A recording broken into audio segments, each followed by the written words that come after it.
کھلی دیوار جو ہوتی، کمپاؤنڈ جیسے ہوتا ہے دیوار، دیوار کے اوپر کھڑے ہو جاتے تھے، عبادت کے لیے کھڑے ہوتے تھے، ادھر بھی نیچے ادھر بھی نیچے، بیچ میں دیوار ہے، کھڑے کھڑے عبادت کرتے تھے رات تک۔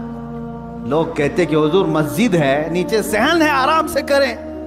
کہتے جب آرام ملتا ہے تو نیند آ جاتی ہے، آرام ملتا ہے تو نیند آ جاتی ہے۔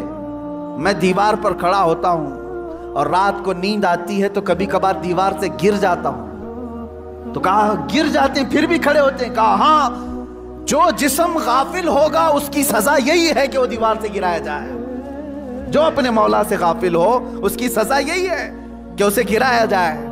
یہ اللہ والے تھے جو لمحے بھر کے لیے غافل ہوتے تو اپنی جسموں کو سزا دے دیتے تھے۔ حضرت سیدنا ابو بکر شبلی رحمۃ اللہ تعالیٰ علیہ، یہ ہمارے سلسلہ قادریہ کے بڑے بزرگ ہیں۔ بحر شبلی شیر حق دنیا کے کتوں سے بچا، ایک کارک عبد واحد بے ریا کے واسطے۔ ہم شجرہ میں پڑھتے ہیں ان کا نام، حضرت ابو بکر شبلی رحمۃ اللہ علیہ، بغداد شریف کے بزرگ ہیں۔ سیدنا امام اعظم ابو حنیفہ رضی اللہ تعالیٰ عنہ کے پڑوس میں دفن ہے۔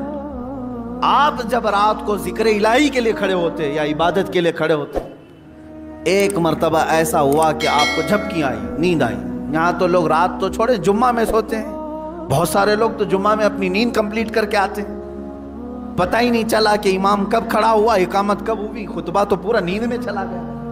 واللہ عالم سوتے ہیں یا پھر کشف کرتے ہیں، مراقبہ کرتے ہیں، چوتھی منزل پر پہنچتے ہوں گے۔ عزیزان گرامی، یہ وہ دل سوتا ہے جسے اپنے رب تعالیٰ کی طرف توجہ نہیں ہوتی۔ وہ آیا ہے رسم ادا کرنے کے لیے، وہ آیا ہے لوگوں کے دکھاوے کے لیے۔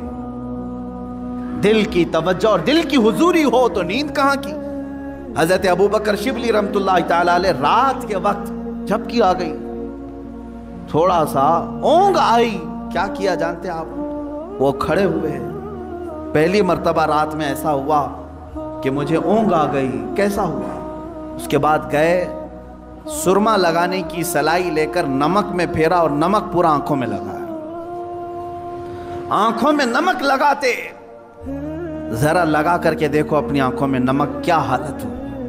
سیدنا ابو بکر شبلی رحمۃ اللہ علیہ کی آنکھوں سے خون رستا تھا، خون رستا تھا، ٹپکتا تھا، اور اسی حالت میں وہ عبادت کرتے تھے۔ لوگوں نے پوچھا کیا یہ اس طرح سے کرنا صحیح ہے آپ کا؟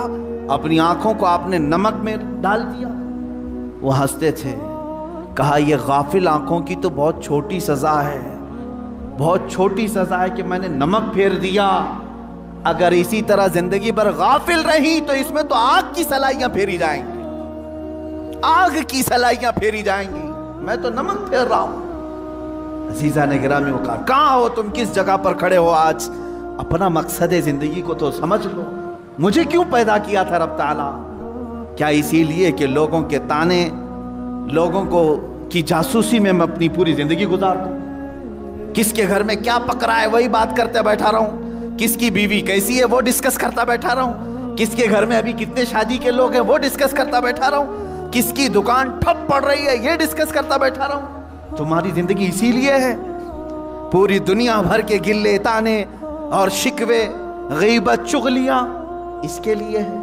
میرے عزیزو، اپنی زندگی کا مقصد سمجھو،